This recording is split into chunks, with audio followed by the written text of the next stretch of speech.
Hey, Internet. It's Paul. It's Matt. New segment. I'm calling Nerd Rant. Ooh. This could become a thing. If you like nerd rants in general, let us know. I bet Paul's got a few as well. This is my personal nerd rant. It wouldn't be a dork rant? It could be a dork rant. Just nerd rant sounds better. We'll do a rant on what the rant should be called. Because it kind of sounds like Nerd Ranch. Nerd rant. Okay. Dork Ranch. But, still, Dork. people need things for their Words salads. from the Dork Ranch. Maybe it's going to be called Dork Ranch by the time this comes out. So maybe. Yes, that. Anyway, so what this kind of is we'll take a few minutes, just get something off the chest. Boom, boom.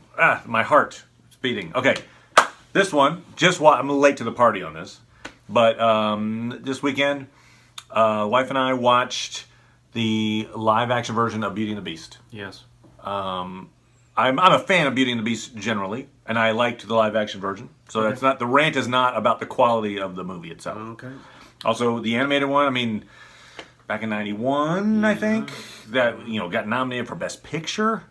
It was the reason why they have an animated category now in the Oscars, because it was actually, there wasn't a place for it, so they're like, all right, let's go for Best Picture. And then Silence of the Lambs won. But Beauty and the Beast was actually right there competing with it.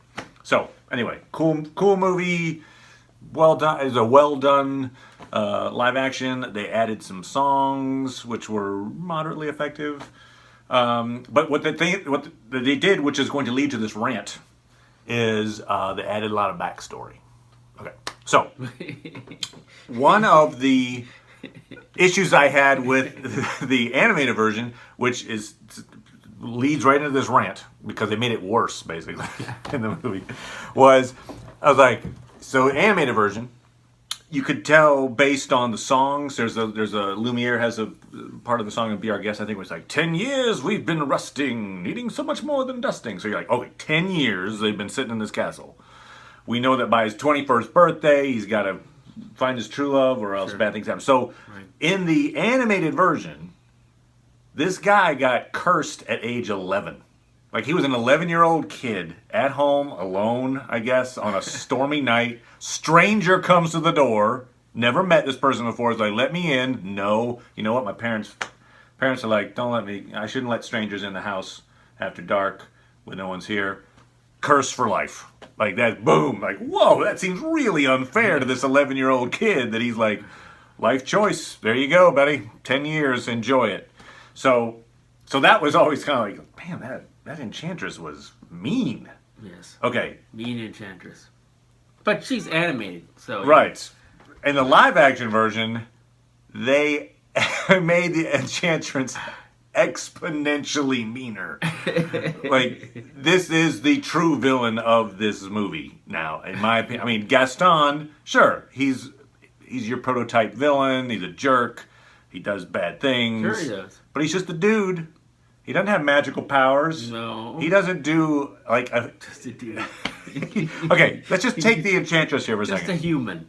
He's a human, exactly. There's Just only a so dude. much. There's only Come so much damage he can do. How many of us haven't done something like that? He can't Just a do. dude. He can't do enchantress level harm. No. She's the Night King, basically, is what she is. Game of Thrones. All right. So let's just take us back. Okay. Now in the live action version, he's not 11. So they do kind of remove that part of it, where he's not just a little kid. He's a selfish, late teens guy, probably.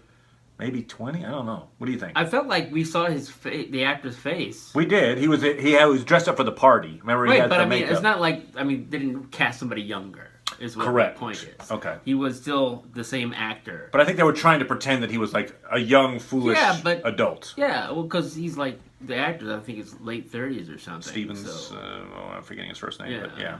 Downton Abbey. Legion guy. You can watch our Legion show. All right. Anyway, so yeah, same actor. So it's, he's in his 20s at least. Yeah. Okay. All right. Which makes the timeline a little weird. But so it's not like some 11-year-old. He was not an 11-year-old. Somebody who could have known better. They fixed that, yes. Although they did also they spun it so it was like, he had a jerk dad and his mom died, and it wasn't his fault that he was a jerk. So the crone comes in. It was clearly his servant's fault. Right. They even blame themselves. Did you hear that one? There's a one point in the movie where they're like, we didn't, or like, we did, what did we do? We did nothing. And then I forgot if it's Cogsworth is like, yes, we stood by and did nothing. You're like, what? It was your, whoa. You guys are just heaping the responsibility on yourself. All right. Anyway, so Crone comes in, who is the Enchantress, asks for the shelter for the night, for a rose. Yes. He's like, go away. Okay, first of all, she's incredibly powerful. She did not need shelter. We can agree to that. She shows up at this place expecting him to turn her down so she can curse him. That's pretty much what it comes down. She doesn't need shelter from the... She's freaking all-powerful. Hold on a second. So her whole thing is like, I'm going to pretend to be a crone, and I'll test him, and I'm just waiting. And as soon as he says no, boom. Right? I mean, that's kind of what she decided that night. Like, you know what? I got other stuff to do, but tonight I'm going to just be a jerk. So she shows up ready for action. Now, see, okay, here's a problem that I have with it already. Okay. Because you're getting a little too carried away with yourself. Okay. I know it's tempting. When somebody has powers, you think they have all the powers. Okay. You know, the fact that they can curse means that they can ward off the weather.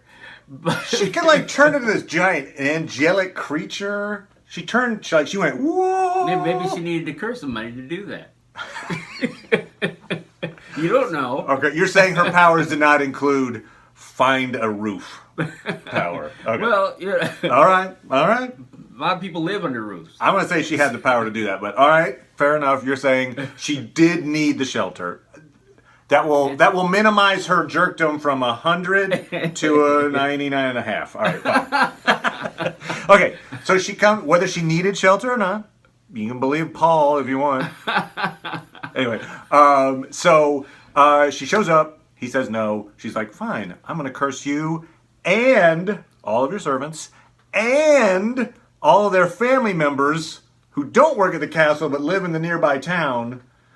Because at the end of the thing, we find that Mrs. Potts Yes. is reunited with her husband, Yes. who lived in town, Yes. and had forgotten that he was married to her, forgot. because of the The spell. whole town forgot. So she cursed the entire It's a region good thing you didn't kill him when they came to destroy because the whole one tree. dude was like, "Nope, I don't want. Go away, you." So she affected tons of Yes. people and families. She tore them apart, and then she gets away with it, basically. At the end, Yes. she's there, and everybody's happy. Yep, And it wasn't I'm very happy. wait a minute. You were the one who made us forget our families and live in, like, a painful despair for however many years we lived. Like, screw you. Like, I can't imagine that. I wanted a screw you moment of, wait, we've killed Gaston, and, oh, that's right, you're the bad one. She got off scot-free. I was like, oh, that Enchantress. You know what? We did. We learned some life lessons. And, jokes on us. Now, clearly, you've been affected too strongly by SNL when they did the alternate ending for It's Wonderful Life. And Uncle Billy remembers that it's Mr. Potter that took the money, and they all go and kill him, basically. Attack him in his office. Yeah, Merry Christmas to you. You've been, It's just interesting. It's a good point. It is interesting that we're just meant to agree with this notion of, oh, she was testing his morality. He failed a morality test, and so naturally everything goes to hell for years and years and maybe forever. Right. Well, and I guess that didn't bother me particularly.